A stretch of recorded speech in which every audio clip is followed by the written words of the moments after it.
dear students. How are you? I hope you all are doing good. So, today the topic I'm going to discuss is the foundation of accounting. I would love to say this journal entries. So, this is a chapter number 9, class 11th, journal entries. So, before we start the journal entries, first of all, we should know actually what is the meaning of journal. Journal होता क्या है? All the transactions are recorded in a book which is called journal or that book is also called book of original entry. यानी जितनी भी हम transactions करते हैं, मैंने अपनी फर्स्ट वीडियो में बात की थी कि जितनी भी हम बिजनेस में ट्रांजेक्शन्स करते हैं, हमारे लिए उन सब ट्रांजेक्शन्स को याद करके रखना पॉसिबल नहीं होता। तो हम उन्हें जैसे ही मान लो कोई ट्रांजेक्शन हुई, कोई डील हुई, हमने परचेज किया, सेल किया या कोई भी ट्रांजेक्शन हुई, तो सबसे पहले हम उसे रिकॉर्ड कर लेते हैं एक जगह पर। उस जगह को या उस बुक को कहा जाता है जर्नल। उस बुक का एक और नाम भी है, this is also called the book of original entry. यानी कोई भी ट्रांजेक्शन जैसे ही होती है तो सबसे पहला हमारा काम होता है उस ट्रांजेक्शन की एंट्री करना, ताकि हम उसे भूल नहीं जाएं। उसके बाद में हम बाकी काम करते हैं। तो all the transactions are recorded in chronological order. Chronological order का मतलब है सीक्वेंस में, यानी कि 1 जैन को जो ट्रांजेक्शन हुई है वो पहले लिखेंगे, फिर 2 जैन, फिर 3 जैन, यानी जो ट्रांजेक्शंस का सीक्वेंस है वो प्रॉपर्ली फॉलो किया जाएगा। जो ट्रांजेक्शन पहले होगी उसकी एंट्री भी पहले की जाएगी। तो अब मैं बात करती हूँ format of journal entry. Journal entry का फॉर्मेट बनाने के लिए हमें 5 कॉलम की जरूरत होती है। फर्स्ट कॉलम जो है वो होता है हमारा डेट का कॉलम। तो फर्स्ट कॉलम हम बनाएंगे और ये कॉलम जो है वो छोटा होगा, डेट का कॉलम। फिर हम, क्योंकि डेट बहुत इंपॉर्टेंट है, ट्रांजेक्शन कब हुई, राइट। Next is particular. फिर उसके बाद जो हमारा कॉलम बनेगा वो है पर्टिकुलर्स का। पर्टिकुलर में हम डिटेल बताएंगे। फिर हमारा एक लेजर फोलियो का कॉलम बनेगा, LF stand for ledger folio. फिर उसके बाद एक डेबिट, क्योंकि हमने पढ़ा है account is based on dual aspect, यानी हर एंट्री के 2 इफेक्ट होंगे, डेबिट और क्रेडिट। उसके बाद हम डेबिट और उसके बाद हम क्रेडिट बैलेंस की एंट्री करेंगे। तो जितनी भी हमारी जर्नल एंट्रीज हैं वो हम इस फॉर्मेट में रिकॉर्ड करेंगे। फॉर्मेट जो होता है वो बहुत इंपॉर्टेंट होता है मेंटेन करना। फॉर्मेटिंग के भी अलग से मार्क्स होते हैं अकाउंट्स में। तो जर्नल एंट्री करने के लिए सबसे पहले जो है हमारे पास एक प्रॉपर फॉर्मेट होना चाहिए। तो ये हमारा फॉर्मेट रेडी है। अब हम अपनी जर्नल एंट्रीज को स्टार्ट करते हैं। जर्नल एंट्रीज यानी जितनी भी ट्रांजेक्शन्स होती हैं, हम उन्हें जिस बुक में लिखते हैं उस बुक को बोलते हैं जर्नल। तो जब ट्रांजेक्शन को रिकॉर्ड किया जाएगा उस बुक में तो वो बन जाती है जर्नल एंट्रीज। तो फर्स्ट ट्रांजेक्शन, किसी भी बिजनेस को जब हम स्टार्ट करते हैं तो हमारी जो फर्स्ट ट्रांजेक्शन वो होती है कैपिटल इंट्रोड्यूस करने की। When capital is introduce into the business, business में आपने कैपिटल इंट्रोड्यूस किया, पैसा लगाया। तो मैं एक एग्जाम्पल के लिए ले लेती हूँ। फॉर एग्जाम्पल, हमने एक बिजनेस स्टार्ट किया, राधा एक ओनर है, उसने एक बिजनेस स्टार्ट किया। तो राधा ने जब बिजनेस स्टार्ट किया तो उसने कैपिटल लगाया 1 लाख। एक चीज और, जो हमने लास्ट वीडियो में golden rule of debit and credit किए थे, ये जर्नल एंट्री उन्हीं गोल्डन रूल्स पर बेस्ड है। अगर आपने वो वीडियो अभी तक नहीं देखा है तो पहले आप वो वीडियो देखिए, क्योंकि वो वीडियो देखे बिना ये कॉन्सेप्ट क्लियर नहीं होगा। तो हमने मेरी लास्ट वीडियो में देखा था कि हमने जो है डेबिट क्रेडिट के रूल किए थे 2 अप्रोचेस से, traditional approach and modern approach. तो moreover I am going to follow the modern approach. तो मॉडर्न अप्रोच एक बार मैं आपको रिवाइज करा देती हूँ। मॉडर्न अप्रोच कहती है कि whenever there is increase in liabilities, जब भी हमारी लायबिलिटीज बढ़ेगी, कैपिटल बढ़ेगी, तो हमेशा क्रेडिट साइड में होगा। और जब भी हमारे एसेट्स बढ़ेंगे या हमारे एक्सपेंस बढ़ेंगे, वो हमेशा हमारे डेबिट होंगे, राइट। तो आई होप ये आप मेरा वीडियो देख चुके हैं और आपको ये सब टर्म्स जो है वो क्लियर हैं। तो हम स्टार्ट करते हैं फर्स्ट एंट्री से। When the capital is introduce, Radha ने एक बिजनेस स्टार्ट किया और उसने उसमें 1 लाख रुपए कैपिटल इंट्रोड्यूस किया। अब लिसन केयरफुली, जब राधा ने बिजनेस में, अब आपको ये देखना है कि हमारे एसेट और लायबिलिटी पे क्या इफेक्ट पड़ा, राइट। तो राधा ने जब बिजनेस में कैश लगाया तो हमें पहले ये चीज याद रखनी है, सेपरेट लीगल एंटिटी है, राधा अलग है, राधा का बिजनेस अलग है, right. They are the separate legal entities in the eyes of law. तो यानी राधा जो पैसा बिजनेस में लगाएगी, बिजनेस यही मानेगा कि बिजनेस में लायबिलिटी क्रिएट हुई है, यानी राधा को पैसा एक ना एक दिन ये वापस करना है। तो एंट्री क्या होगी, बिजनेस में क्या आया, कैश आया। तो इसीलिए हमने जो है एंट्री क्या की, हमने एंट्री की कैश अकाउंट डेबिट। और राधा ने बिजनेस को पैसा दिया, तो राधा जो है वो फर्म के लिए ओनर है, लेकिन फिर भी एक सेपरेट लीगल एंटिटी है, तो राधा एक आउटसाइडर ही है बिजनेस के लिए, दो she is the owner of the business, but still हम उसे एक सेपरेट लीगल एंटिटी मानेंगे। तो राधा ने अगर हमें पैसा दिया है, बिजनेस में पैसा लगाया है, तो राधा जो है उसे कैपिटल कर दिया जाएगा, क्योंकि वो लायबिलिटी क्रिएट हो गई है। तो एंट्री होगी cash account debit to Radha's capital. Second entry, entries related to purchase. जब हम बिजनेस चलाते हैं तो हमें बहुत सारी चीजें परचेज करनी होती हैं, तो प्लीज लिसन इट केयरफुली। कितनी चीजें हम परचेज करते हैं? दो चीजें को हम परचेज करते हैं। पहला, गुड्स। गुड्स क्या होती हैं? गुड्स वो स्टॉक होता है, वो चीजें होती हैं जिसमें हम डील करते हैं। फॉर एग्जाम्पल, मेरी पेन बनाने की फैक्ट्री है, तो पेन बनाने से रिलेटेड जितने भी मैं रॉ मटेरियल खरीदती हूँ वो सब मेरी परचेजेस का पार्ट होंगी। लेकिन पेन बनाने के लिए अगर मैं कोई एसेट खरीदती हूँ, जैसे मशीनरी है, फर्नीचर है, तो उसे हम परचेज में इंक्लूड नहीं करते। वो एक स्पेसिफिक एसेट है और उसे अलग से नाम से शो किया जाएगा।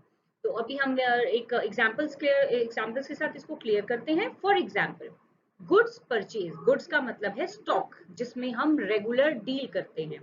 तो गुड्स परचेज्ड फॉर ₹10,000, हमने 10,000 रुपए की जो है गुड्स खरीदी। हमने जब 10,000 रुपए की गुड्स खरीदी तो हमारी वो परचेज हो गई, क्योंकि वो रेगुलर स्टॉक है जिसमें हम डील करते हैं, तो हम उसे परचेज दिखाएंगे।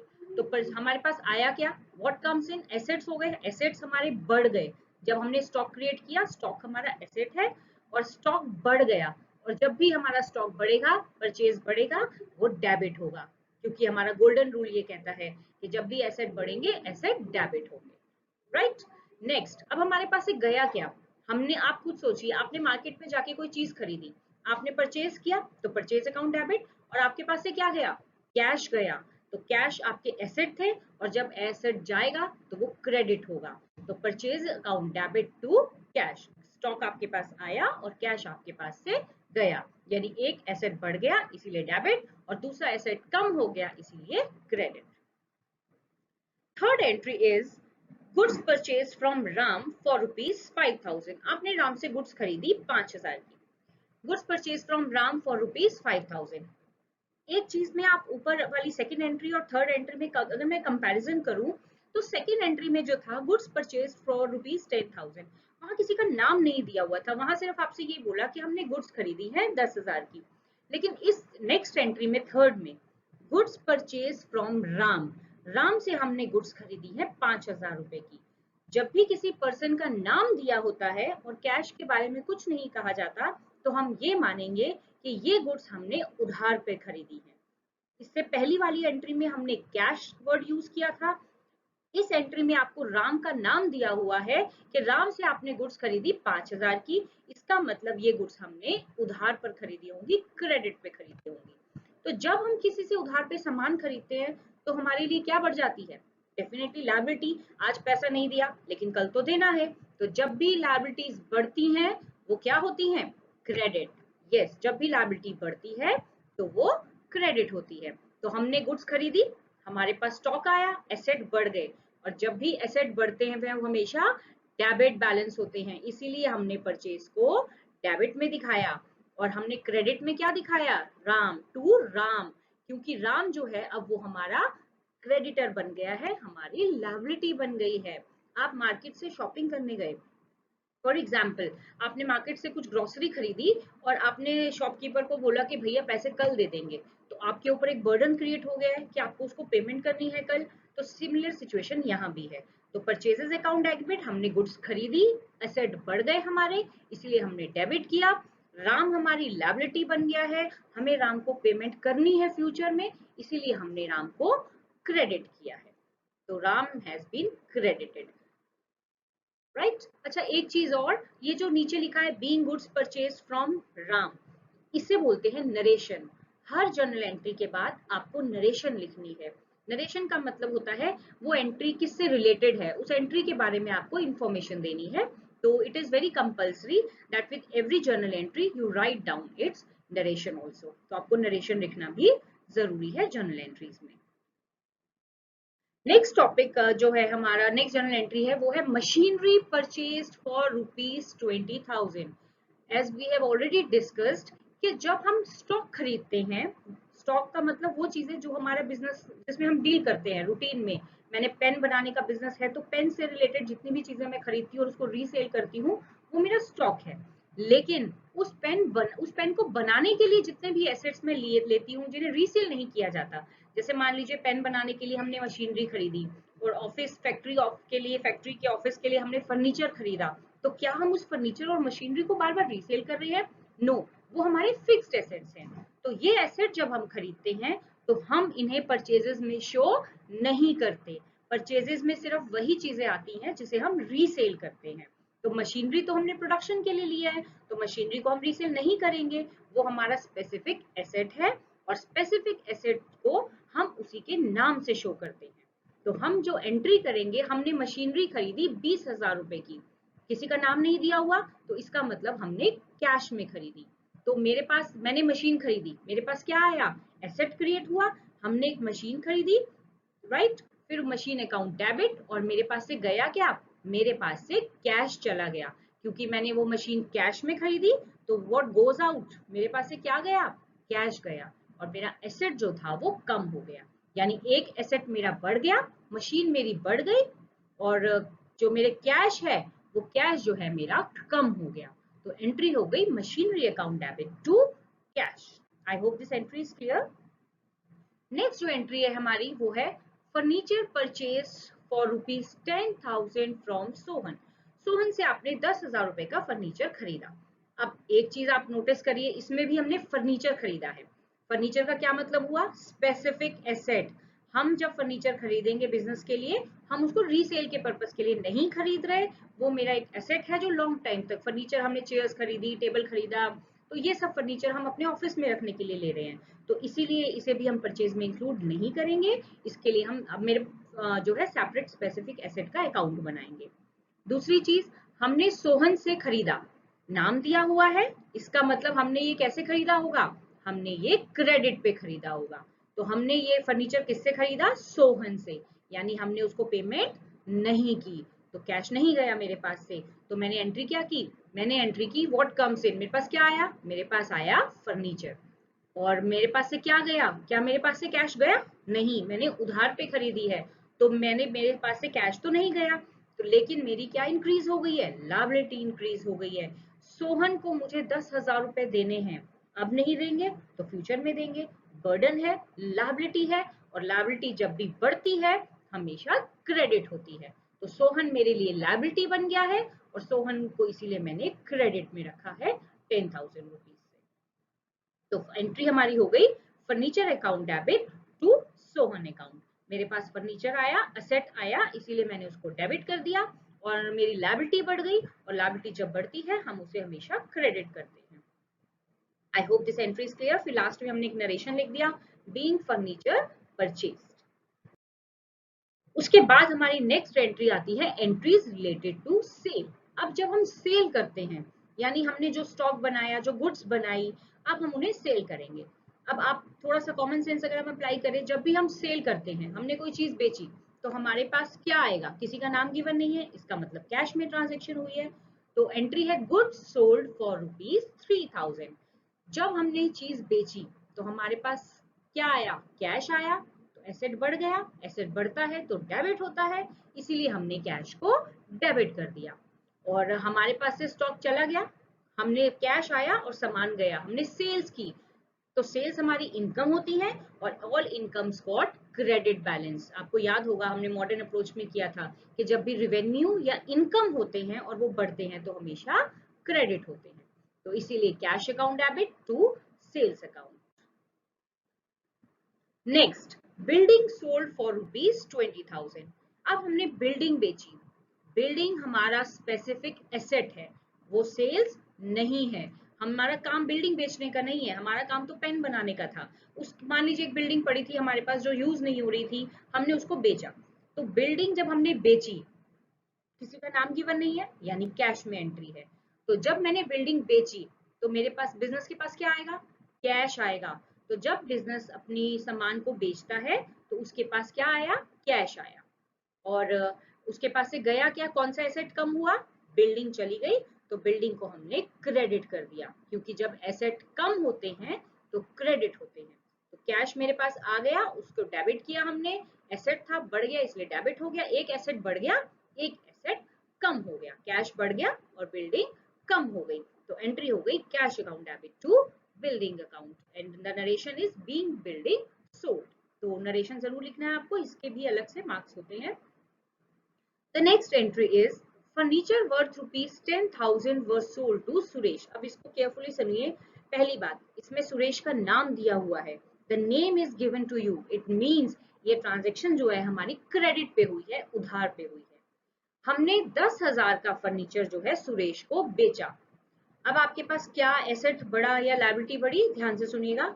सबसे पहले आपके पास गया क्या, फर्नीचर 10,000 रुपए का आपके पास से चला गया और सुरेश को आपने वो फर्नीचर दिया, तो सुरेश ने आपको पैसा नहीं दिया। देखिए ऊपर वाली एंट्री में कैश रिसीव हो गया था आपको, इसीलिए आपने जो है उसको कैश अकाउंट डेबिट किया था, लेकिन इस एंट्री में आपको कैश नहीं मिला।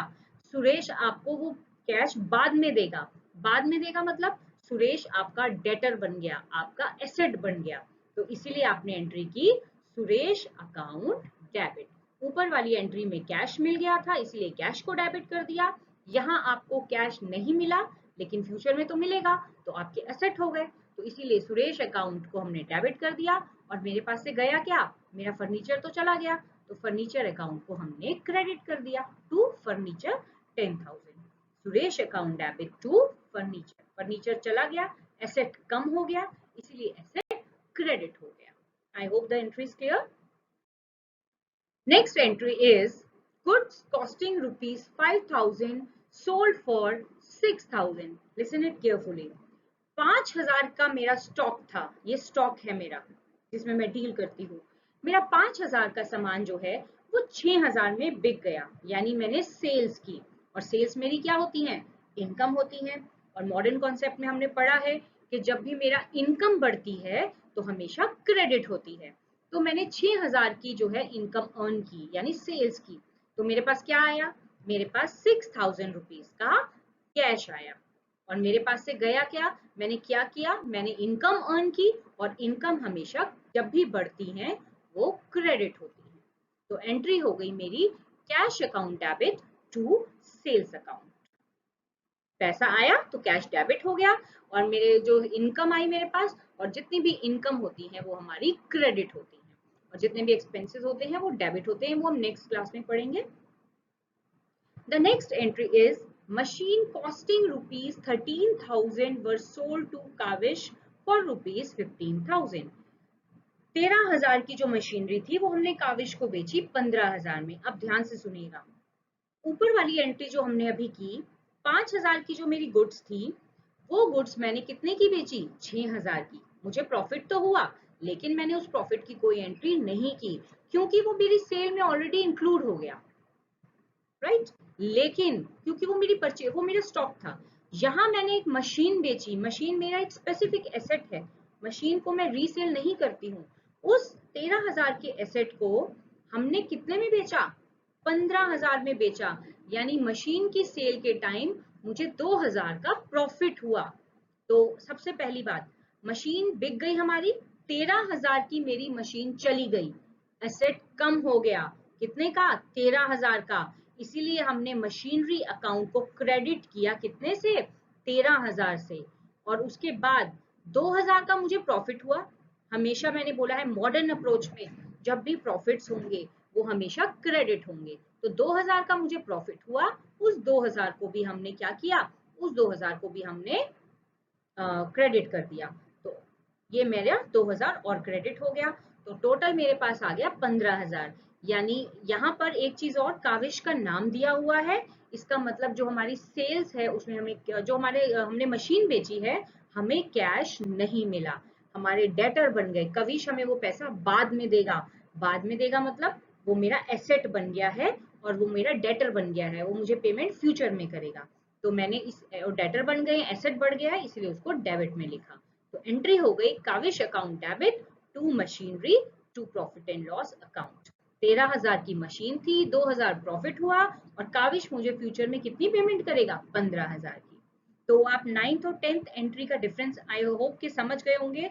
वहां हम सेल्स के अंदर ही प्रॉफिट दिखा दिया, जो मेरी रेवेन्यू थी, जो मेरी इनकम थी 6,000, उसमें ऑलरेडी प्रॉफिट इंक्लूड था, इसीलिए हमने प्रॉफिट की अलग से एंट्री नहीं की। 6000 की मेरी सेल्स थी, मैंने उसको 6000 में दिखा दिया। लेकिन नेक्स्ट एंट्री जो है, हमने एसेट बेचा है, स्पेसिफिक एसेट बेचा है, और एसेट बेचते समय हमें 2000 का प्रॉफिट हुआ है, और इसीलिए हमने वो प्रॉफिट की एंट्री अलग से की है। तो I hope these entries are clear to you. बहुत सारी जर्नल एंट्रीज हैं आपकी, around there are 50 to 60 journal entries जो हमें पढ़नी है। तो आज मैं सिर्फ, ये हमारा फर्स्ट टॉपिक ही है इस जर्नल एंट्रीज का। तो आई होप ये 10 एंट्रीज आपको क्लियर होंगी। अपने नेक्स्ट वीडियो में मैं आपको बाकी की एंट्रीज जो है वो क्लियर कराऊंगी। तो ये 10 एंट्रीज जो है आप अच्छे से इसके नोट्स बना लो, समझ लो, ताकि हम नेक्स्ट क्लास में फर्दर एंट्रीज को कर सकें। Thank you so much for watching my video. See you in my next video. Bye.